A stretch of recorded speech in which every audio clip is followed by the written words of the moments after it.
یہ تھے حافظ ابو بکر صدیق صاحب، اللہ تعالیٰ ان کی علم و عمل میں مزید برکت دے، آواز میں مزید برکت دے۔ یقیناً یہ طلباء جو قرآن کے حافظ ہو رہے ہیں، ان کے لیے، ان کے والدین کے لیے، اساتذہ کے لیے ایک بہت بڑی نعمت ہے اور اعزاز ہے۔ روز قیامت رسول اللہ صلی اللہ علیہ وسلم کی حدیث مبارکہ ہے، روز قیامت اللہ رب العزت حافظ قرآن کو جنت کے دروازے پر کھڑا کریں گے اور کہیں گے اقرا ورتق ورتل کما کنت ترتل فی الدنیا، پڑھتا جا چڑھتا جا، پڑھتا جا چڑھتا جا، فإن منزلتک عند آخر آیت تقرأها، تیری جنت کا آغاز وہاں سے ہوگا جہاں تو قرآن کی آخری آیت ختم کرے گا۔ تیری جنت کا آغاز وہاں سے ہے۔ درجات کی بلندی اس کے ہاتھ میں ہے، آہستہ آہستہ پڑھے، ٹھہر ٹھہر کے پڑھے، لطف لے لے کر پڑھے اور جنت کے اعلیٰ مقام پر پہنچے۔ وہاں سے جنت کا آغاز ہے۔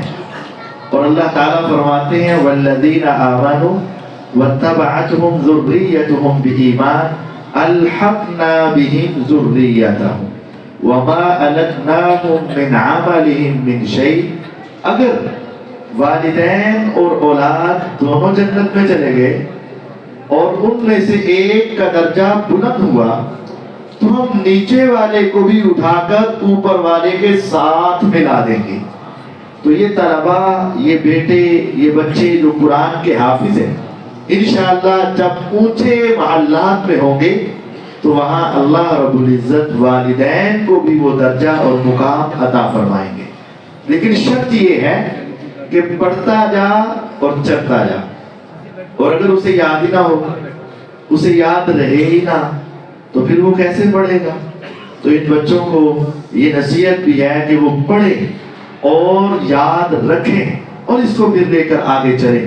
تو یقیناً جہاں وہ طلباء اعلیٰ مقام پائیں گے وہاں ان کے والدین کو بھی وہ درجہ عطا کیا جائے گا، اور اسی طرح ان اساتذہ کو بھی وہ درجات ملیں گے جنہوں نے محنت کر کے ان کو پڑھایا ہے، اور ان لوگوں کو بھی اللہ تعالیٰ اس کا اجر عظیم دے گا جنہوں نے اس مدرسے کے اندر یہ ساری محنت کی اور یہ نظام چلانے کی کوشش کی، کیونکہ یہ سارا سسٹم جو ہے وہ اللہ تعالیٰ کی رحمت کے بعد دوست احباب کے تعاون کے ساتھ ہی چل رہا ہے، اس کے بغیر یہ ممکن ہی نہیں۔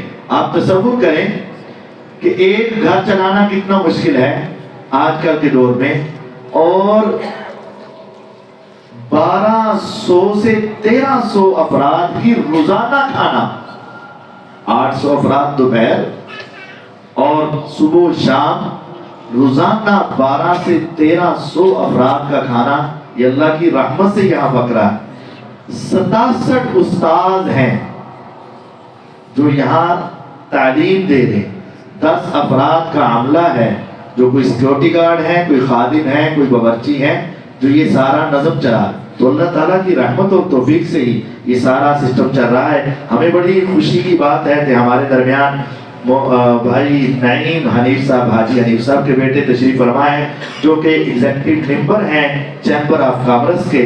میں ان سے گزارش کرتا ہوں کہ چند منٹ کے لیے اپنا اظہار خیال فرمائیں۔ تشریف لاتے ہیں نعیم حنیف صاحب۔